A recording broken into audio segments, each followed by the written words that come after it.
Gracias, muy brevemente.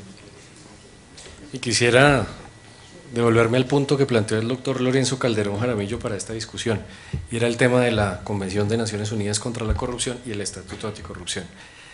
Digamos, visto el texto, el articulado de la Convención, yo creo que, digamos, no comparto la apreciación de que no se ha hecho nada. Por otras vías, y si uno revisa las medidas de prevención en temas de blanqueo de activos, el tema de contra el secreto bancario, coordinación interinstitucional, lo decía el doctor Andrés de la UIAF, el tema de que exista una unidad de información. Creo que hay muchos presupuestos de la Convención que están ya cumplidos, desde luego habrá que hacer esfuerzo en otros, y vamos a tener a mediados de febrero, el año entrante, el informe final de la evaluación que hagan externos, estados parte, como lo tenía en su intervención el superintendente, de cuál es el resultado y efectivamente la implementación de esta convención. 2 puntos de esa convención: coordinación interinstitucional. Comparto, doctora, con usted que no es que no haya espacios, los espacios están por decreto. Revisen el decreto 3420 del año 2004. Hay un comité para la cultura, hay un comité para la prevención y la detección, hay un comité para la investigación y el juzgamiento. Otra cosa, y como autocrítica para el sector público, es que no estemos utilizando esos espacios de coordinación. Frente al tema de comunicación entre las entidades, en el año 2004 tal vez nació algo que se llamaba el PIJAO, o Sistema Centralizado de Consultas de Información, donde se hicieron unas inversiones importantes, primero con recursos de cooperación y después con presupuesto nacional, e intercomunicaba, no sé cuál sea el estado, 17 entidades, 16 del sector público y la CIFIN de Asobancaria. Ahí hay fuentes de información que podemos lógicamente compartir y podemos mejorar desde luego, pero si el punto de partida es el celo institucional para compartir la información, el presupuesto es cerrado para llegar a algún acuerdo. En lo nacional, creo que lo hemos hablado, de delitos contra la administración pública, hay un catálogo, son 42 delitos del cohecho, de la concusión, de todo lo que hemos hablado, pero solamente el Estatuto Anticorrupción tipificó la corrupción privada y lo incluyó como uno de los delitos contra el patrimonio económico. Pienso que hay un avance, lo decía alguno de los expositores esta mañana, la corrupción en el sector privado es un tema que no hemos abordado a profundidad y solo se ha visto la del sector público. Para trabajar todavía hay mucho. Y no puedo dejar pasar esta oportunidad, este espacio de coordinación interinstitucional que nos da el sector privado para insistir en la propuesta del listado de PEPs. Personalmente, desde el año 2007, 2008 tal vez, dada la normatividad que se exige al sector financiero sobre la diligencia que deben desarrollar sobre estas personas expuestas, no solamente políticamente como lo exigen las recomendaciones internacionales, sino expuestas públicamente, que va más allá, es decir, Shakira, Juanes, todos esos personajes que pueden incidir en el manejo de recursos, y hay casos, pues los podemos mencionar acá. Jugador de fútbol que le hizo un gol de túnel en la clasificación de Freddy Rincón, otrora gloria del fútbol, vinculado a temas de lavado de activos en Panamá, por ejemplo. Esa es la razón que lleva a eso. Y entonces con el sector financiero yo hice casi que un compromiso que no les pude cumplir, y era conseguir la información de quiénes éramos servidores públicos. En el nombre está implícito, servidor público, mínimo se debe saber quiénes somos. De pronto por habeas data, que no se sepa qué recursos tenemos, eso, de todas formas disponible a las autoridades, pero no al público. Y lo hablé con el doctor Rodrigo Lara, lo hablé con el doctor Oscar Ortiz, lo he hablado con el actual subdirector de Función Pública, y es una información que es de propiedad del Estado, pero que el Estado no la puede suministrar, pero que entidades privadas la pueden vender. Entonces ahí uno entiende cómo es la dinámica del tema. Y la información de quiénes son servidores públicos y a partir de ahí quiénes son PEPs, yo pienso que es una necesidad muy sentida, ya no solo del sector financiero, estamos aquí todos sentados y todos tenemos la misma necesidad, saber quiénes son los ordenadores del gasto, saber quiénes son los altos dignatarios de las diferentes corporaciones públicas y de las altas dignatarios de las ramas del poder público. Eso genera lógicamente alguna sensibilidad, pero tenemos que abordarlo con franqueza, como les digo, porque somos servidores públicos, con tranquilidad, con generosidad, para que nosotros seamos los primeros escrutados frente a temas de posible corrupción. Los contratistas, debe haber un registro en lo local, en lo departamental, no sé si en lo nacional, un registro de quiénes son los contratistas y, como lo decía el doctor Luis Edmundo Suárez Soto, quiénes son los interventores. Yo pienso que sobre esa fuente de información, y era la propuesta con la que el superintendente terminaba su intervención, puede ser una de las grandes conclusiones de este foro, doctor Velilla. Esa, por ejemplo, es un punto en el que se podría trabajar. La información existe y, de hecho, por eso les digo, la venden. Entonces, los privados. Yo pienso que el sector público ahí tiene que hacer un esfuerzo, y esa es una propuesta muy concreta que quisiéramos ahondar y, desde luego, participar. Muchas gracias.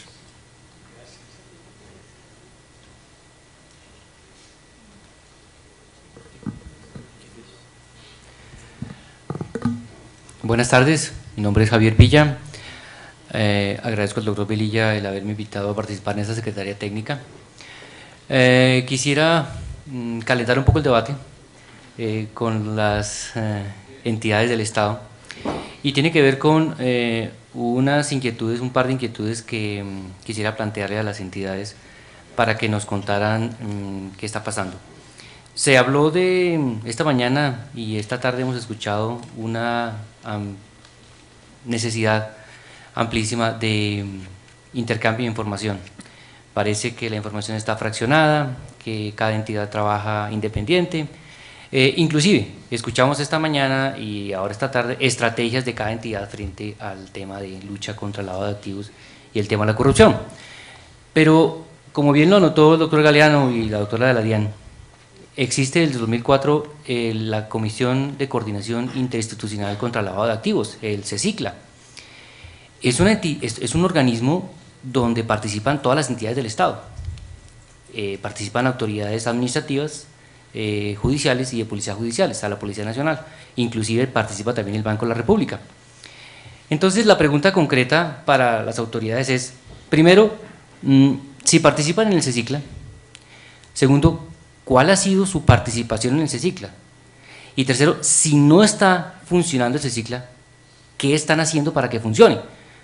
Porque pues es muy agradable decir, no, es que debería funcionar, pero eso no me corresponde a mí y ya. Producto del CECICLA también se creó el sistema centralizado de consultas de información, que se llama el PIJAO, SSI PIJAO. Resulta que ese es un sistema, como bien lo acaban de recordar, donde 15 entidades o 16 entidades del Estado están abiertas a compartir información. Entonces no entendemos, ¿cómo así? Si hay unos recursos para compartir información entre las entidades del Estado, pero no está funcionando. Y todas las entidades están hablando de que debemos compartir información. Entonces, quisiera que cada entidad, brevemente, para no ampliar tanto el debate, pero que nos contara lo que acabo de preguntar. Si participan, qué están haciendo y cuál sería su estrategia para que esto funcione. Porque si no, nos vamos a quedar en foros y foros y foros donde se habla mucho, pero realmente se ejecuta poco.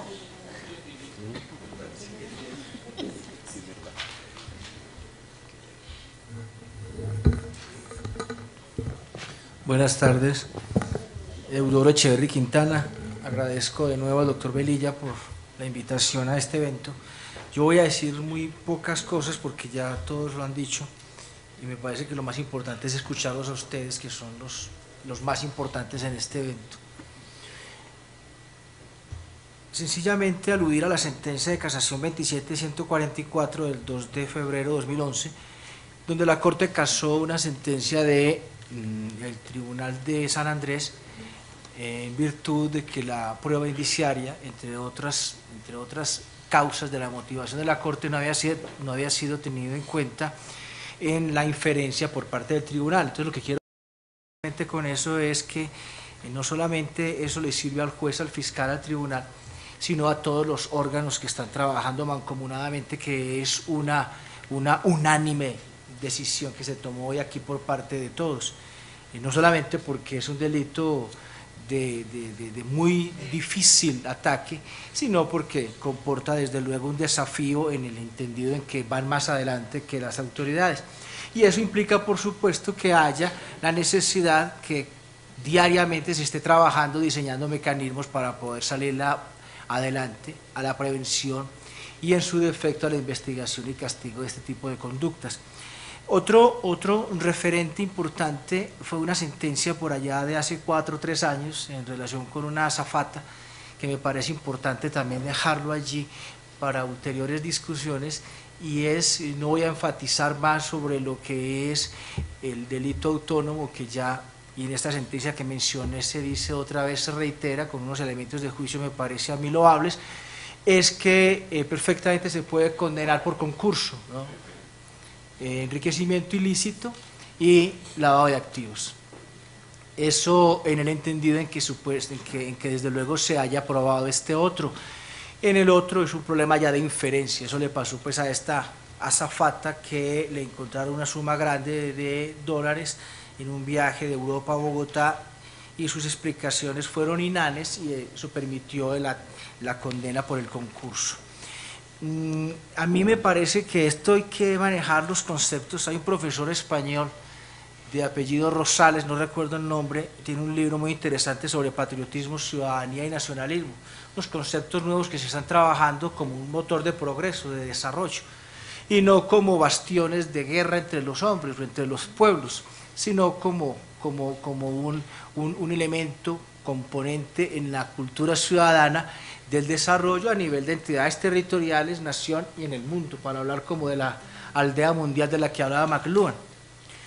Hay otro punto que me parece importante, y es que algunos hemos estado trabajando lo de la responsabilidad de las personas jurídicas desde el 90, y cuando publicábamos cosas algunos se reían, otros nos miraban con estupor y muy pocos con comprensión.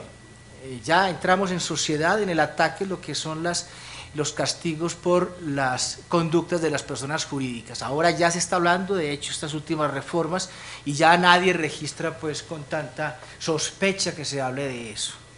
Me parece que es un avance importante. En la ley 1434/2011, el artículo 51 habla de la prueba trasladada, que era una especie de tabú en el sistema acusatorio que yo siempre critiqué. Yo siempre creí que la prueba trasladada está ahí, así como cuando no estaba el recurso de queja, pero sí estaba, y la Corte lo dijo, ya hubo que el legislador decirlo, pero se infería en una interpretación sistemática. Prueba trasladada que por supuesto se le dará la valoración de medio material probatorio, y que luego ya, conforme a los mecanismos que hay, se llevará como prueba al juicio. Pero me parece inquietante la redacción, que no veo a la Contraloría, ¿no? A mí me parece que la Contraloría es una entidad de una importancia notable, y no está allí la Contraloría. Yo creo que en una interpretación sistemática debe inferirse que ahí está, y que debe sumarse, creo yo, a las demás autoridades que tienen funciones de policía judicial. El último inciso de ese artículo le da la facultad al fiscal general para decidir. A mí me parece, y lo digo por experiencia, cuando yo era fiscal delegado ante la Corte, cuando el fiscal tiene esa función que la delega a los fiscales delegados ante la Corte, para que estos conceptúen, por ejemplo, en materia del cambio de asignación de un proceso, eso se demoraba mucho tiempo. Entonces, si no se toman unas medidas por parte del fiscal, delegándole a los directores seccionales o a los jefes de la unidad, se va a convertir demasiado tortuosa esa función. Pero son problemas que perfectamente se pueden aclarar, se pueden esclarecer y se pueden conjurar con una interpretación. Muchas gracias. Bueno, también de manera corta, mi nombre es Alejandro Delgado y también trabajo en la DIAN, soy asesor del director. Lo que yo quisiera hablar de manera muy corta es tal vez un tema más filosófico, y tiene que ver con el hecho de, bueno, pues la DIAN es una entidad que no es popular, porque a nadie le gusta pagar impuestos, pues no es algo que uno diga, oh, qué chévere, quiero pagar impuestos, ¿cierto? Entonces, continuando con lo que dijo el doctor Gustavo al principio, que hablaba de la cultura, pues a ver, a mí ese tema de la cultura, pues como decir que los colombianos somos por cultura corruptos, es discutible, porque yo creo que es una relación circular entre cultura y el sistema, ¿cierto? Donde si el sistema es laxo, pues la cultura se va convirtiendo también laxa, y de esa manera pues se genera todos estos problemas de corrupción que tenemos. porque yo he tenido estas discusiones con mucha gente, porque la gente dice, no, es que la cultura colombiana, yo le digo, no, tráigase unos alemanes para acá a ver si ellos se portan bien, ¿cierto? O si vamos a Estados Unidos, cuando vamos a Estados Unidos, pues nos ponemos en la tarea de manejar bien, de no pasarnos el semáforo en rojo. O sea, claramente hay algo cultural, pero también el mismo sistema ayuda a que la cultura no evolucione de manera correcta. Pues si miramos, los europeos han tenido muchos conflictos desde muchísimo tiempo, y esa misma evolución histórica ha hecho que su cultura y su sistema funcionen de una manera correcta. Entonces, creo que algo importante que todos hemos mencionado aquí es ese ejercicio de la ciudadanía, y cómo eso se relaciona con el contrato social. Entonces, lo que ya han mencionado todos, y es que tenemos un grave problema en los registros de las personas y las empresas, donde los malos saben que se inventan una persona de papel y una empresa de papel y pueden defraudar al Estado de cualquier manera. Eso es una falla del sistema que genera un comportamiento malo por parte de la sociedad. Entonces, si vamos al kinder, pues la doctora hablaba de segundo de primaria, yo me voy como al pre-kinder del asunto, tiene que ver es con eso. ¿Cómo logramos generar el ejercicio de ciudadanía donde yo, como colombiano, pues saco mi cédula y soy colombiano? En la empresa X, colombiana también o extranjera, que quiera radicarse acá, saca sus papeles y dice dónde vive, dice dónde queda su empresa, dice cuánto vende, cuánto gasta. Se haga de manera correcta, cosa que tanto los ciudadanos como las empresas se inseren en su relación con el Estado, y de esa manera pues podamos tener una sociedad más armoniosa, por decirlo así. Entonces yo critico ese punto de vista de la cultura, porque pues yo creo que todos quisiéramos vivir bueno y no maluco, ¿cierto? Pues es como obvio. Y es como logramos inserar esa relación con el Estado y generar que se cumpla el contrato social. Eso es todo, pues previo a todos los temas que ya hemos conversado. Yo creo que es un tema de cómo sinceramos nuestra ciudadanía. Pues es algo muy sencillo. En algunos países de Europa, si usted se pasa de casa y no avisa a dónde se va a vivir, le ponen una multa. O sea, el Estado sabe usted dónde vive, usted qué condiciones tiene. O sea, el Estado tiene mucha información de las personas y de las empresas.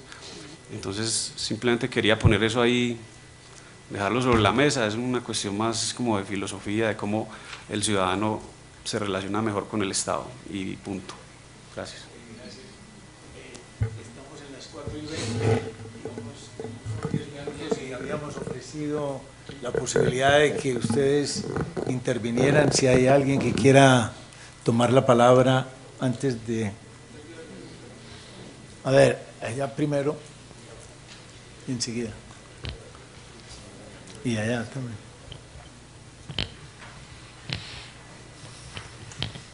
Buenas tardes, mi nombre es Mónica Cabrales, soy funcionaria de la Superintendencia Financiera y quisiera de manera breve tratar de recoger la apreciación personal que me ha quedado de esta valiosa jornada. Primero que todo, yo quisiera preguntar y invitarlos a que nos preguntemos si la corrupción es un tema nuevo. Por supuesto que no es un tema nuevo.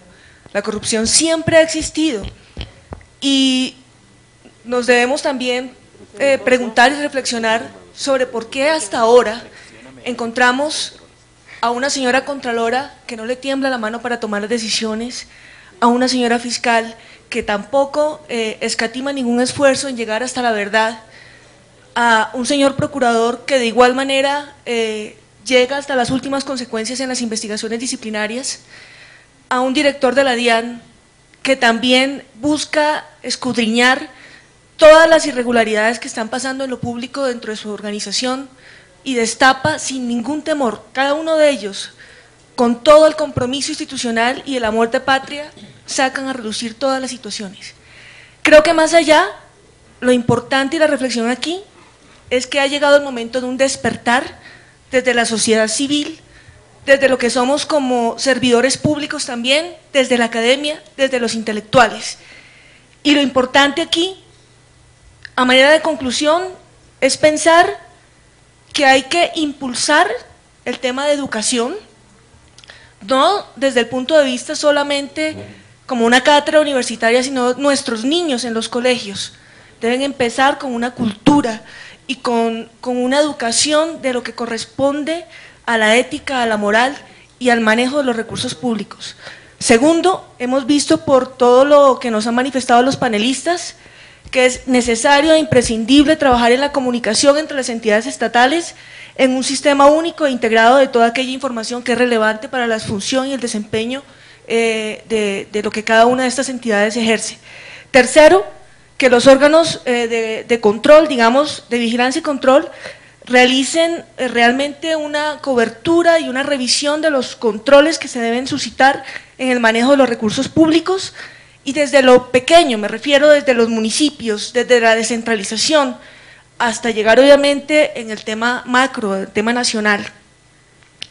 Creo también que justamente los expertos en lo público y los intelectuales y desde la academia pueden impulsar, así como la sociedad civil, así como los medios de prensa, que es el quinto poder, pueden impulsar justamente todo el tema de las acciones de mejora, de los diagnósticos que se estén realizando, para que luego a quien corresponde en el campo regulatorio legislativo pueda hacer el impulso adecuado. Y justamente aquí se han hablado una serie de debilidades. Yo creo que ya tenemos un camino ganado, porque ya sí se han identificado cuáles son las falencias brevemente en cada una de estas entidades, ya hay por dónde trabajar. Entonces la invitación es en que todos nos pongamos la camiseta y hagamos lo que nos corresponde. Muchas gracias. Entre las entidades. En el año 2004 tal vez nació algo que se llamaba el PIJAO, o Sistema Centralizado de Consultas de Información, donde se hicieron unas inversiones importantes, primero con recursos de cooperación y después con presupuesto nacional. E intercomunicaba, no sé cuál sea el estado, 17 entidades, 16 del sector público y la CIFIN de Asobancaria. Ahí hay fuentes de información que podemos lógicamente compartir y podemos mejorar desde luego, pero si el punto de partida es el celo institucional para compartir la información de activos, el tema de contra el secreto bancario, coordinación interinstitucional, lo decía el doctor Andrés de la UIAF, el tema de que exista una unidad de información, creo que hay muchos presupuestos de la convención que están ya cumplidos, desde luego habrá que hacer esfuerzo en otros, y vamos a tener a mediados de febrero, el año entrante, el informe final de la evaluación que hagan externos, estados parte, como lo tenía en su intervención el superintendente, de cuál es el resultado y efectivamente la acción, el presupuesto es cerrado para llegar a algún acuerdo. En lo nacional, creo que lo hemos hablado de delitos contra la administración pública, hay un catálogo, son 42 delitos del cohecho, de la concusión, de todo lo que hemos hablado, pero solamente el Estatuto Anticorrupción tipificó la corrupción privada y lo incluyó como uno de los delitos contra el patrimonio económico. Pienso que hay un avance, lo decía alguno de los expositores esta mañana, la corrupción en el sector privado es un tema, la implementación de esta convención. 2 puntos de esa convención: coordinación interinstitucional. Comparto, doctora, con usted que no es que no haya espacios, los espacios están por decreto, revisen el decreto 3420 del año 2004. Hay un comité para la cultura, hay un comité para la prevención y la detección, hay un comité para la investigación y el juzgamiento. Otra cosa, y como autocrítica para el sector público, es que no estemos utilizando esos espacios de coordinación. Frente al tema de comunicación, gracias, muy brevemente, y quisiera devolverme al punto que planteó el doctor Lorenzo Calderón Jaramillo para esta discusión, y era el tema de la Convención de Naciones Unidas contra la Corrupción y el Estatuto Anticorrupción. Digamos, visto el texto, el articulado de la Convención, yo creo que, digamos, no comparto la apreciación de que no se ha hecho nada. Por otras vías, y si uno revisa las medidas de prevención en temas de